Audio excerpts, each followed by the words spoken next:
Alhamdulillahi Rabbil Alamin. Wassalatu wassalamu ala rasulihil amin, Nabiina Muhammad sallallahu alaihi wa ala alihi wa sahbihi ajma'in. Amma ba'd.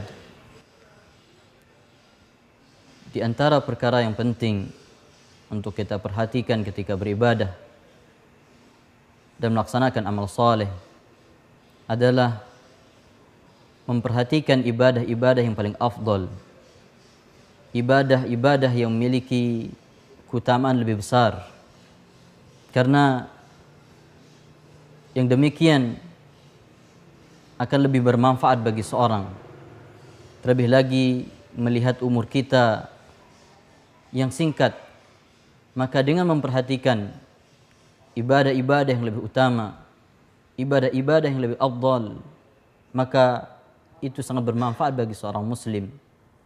Dan ketahuilah saudara-saudaraku yang dimuliakan oleh Allah, amalan yang paling utama, amalan yang memiliki keutamaan besar adalah amalan-amalan yang berkaitan dengan hati seorang.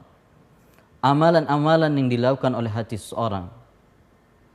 Karena sebagaimana yang disebutkan oleh para ulama, bahwa a'malul qulub hiya al-usul, bahwa amalan-amalan hati itulah amalan-amalan pokok.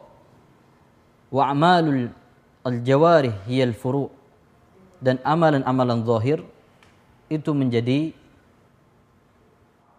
tabi'un wa mukammilah, menjadi penyempurna dari amalan-amalan hati. Di sinilah pentingnya kita memperhatikan amalan-amalan yang berkaitan dengan hati kita, seperti takut kepada Allah, bertawakal kepada Allah, mengharap hanya dari Allah Subhanahu wa taala, beriman kepada Allah Subhanahu wa taala, dan ibadah-ibadah yang lain yang berkaitan dengan hati kita.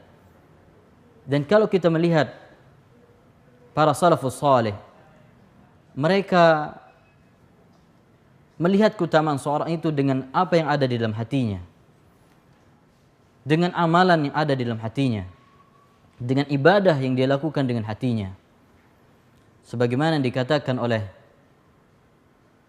Abu Bakar Al-Muzani rahimahullahu ta'ala, beliau rahimahullah mengatakan, ma faqa Abu Bakar radhiyallahu anhu ashab Rasulillah sallallahu alaihi wasallam illa bi ma faqa Abu Bakar ashab Rasulillah sallallahu alaihi wasallam bi salatin wala saumin wala sadaqatin illa bima waqara fi qalbi. Tidaklah Abu Bakar melebihi keutamaan sahabat-sahabat Rasulullah sallallahu alaihi wasallam yang lain dengan salat, dengan puasa, atau dengan ibadah-ibadah zahir yang lainnya. Akan tapi Abu Bakar melebihi keutamaan sahabat-sahabat yang lain dengan apa yang tertanam dalam hatinya dari iman yang kuat, takut kepada Allah Subhanahu wa taala. Dan begitu juga yang dikatakan oleh ulama-ulama yang lainnya. Ketika mereka melihat keutamaan Imam Malik rahimahullah dari ulama-ulama yang lainnya, mereka mengatakan, ma balagha Malikun ila ma balagh illa bima fi qalbih.